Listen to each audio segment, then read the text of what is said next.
akin, you know.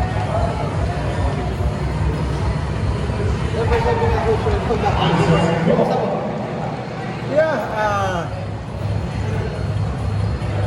June 18, we have a medical check-up, ano, para makakomplete kami sa renewal ng job license. And then, ang result, ano, we found out na something wrong with my ECG. After a week, nakita namin yung result.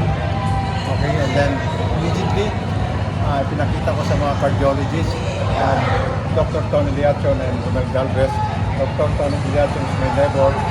And then, he said sa akin, you have to undergo a stress test. Sa stress test, makikita ko anong klaseng puso meron ka. Yung puso ko pala mapagmahal eh. Hindi, I mean, nakita yung ano, yung scan, something wrong. To confirm everything, kailangan mag-undergo ako ng angiogram. Angiogram, and then na-confirm yun na my arteries is blocked. And then, what happened? I keep on playing. And the last 3 weeks before that examination, I'm doing well. But I'm so lucky because the doctor told me na you're a walking bomb. Buti eh, hindi ako nakulap, ganyan. So, my friend, Dr. Tagliachon, he has a team dito sa Manila Doctors, narayin niya lahat, and then, all of a sudden, okay, nagkaroon ako ng angioplasty. That was July 7. Imagine, July 5, July 3 and 4, nag-practice ako with San Miguel, and then 4, after ng practice namin, diretso na ako sa hospital. So, nakaprepare na lahat yung gagawin sa akin, because there's something na. And I'm confident na it's okay lang, okay. Pero upon revealing nung angiogram, we need to do something, which is angioplasty.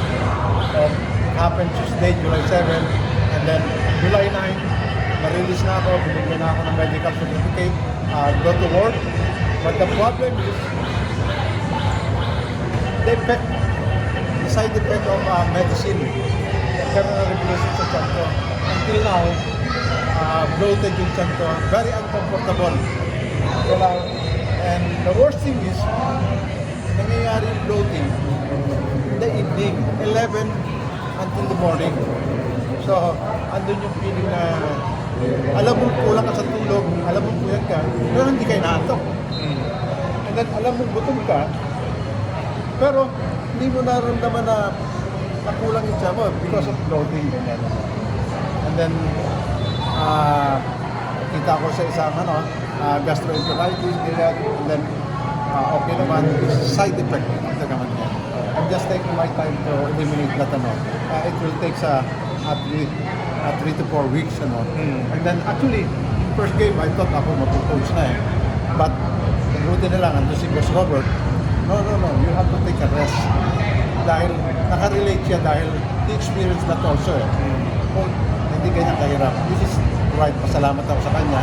And then, nakapunsa ako niya, binigyan ng time to rest. Ganyan. Kaya, I'm so grateful with them. And, ayun, it's a matter of a few games before go back to coach. Pero as of now, fit to work ka ba o hindi pa? Kailangan mo pang Yeah, except yung kulang sa tulog. I cannot focus on my game plan or practice plan because I'm after sa effect. Pero once na-eliminate ko na yun, I think I'll be back. Regarding sa my heart, yun, wala nang problema. It's a maintenance na lang. Pero nung advice ng doktor sa'yo, kailangan okay lang mag-coach ka pa rin. Yeah, right. Kaya nga binigyan ako ng medical certificate. Right after they release me from the hospital, coach, you can start walking. Okay. Slowly, gradually, until you get to another playing time sa mga pick-up game, ganyan. Pero for the meantime, so I have to be focused on so walking and then sleeping ko, yan ang problema eh. It could affect it dahil sabi ko the worst thing every 11 in the evening, hindi ko pumapasok yung ano eh. Nakakagulat eh. Hindi ka makagalaw eh.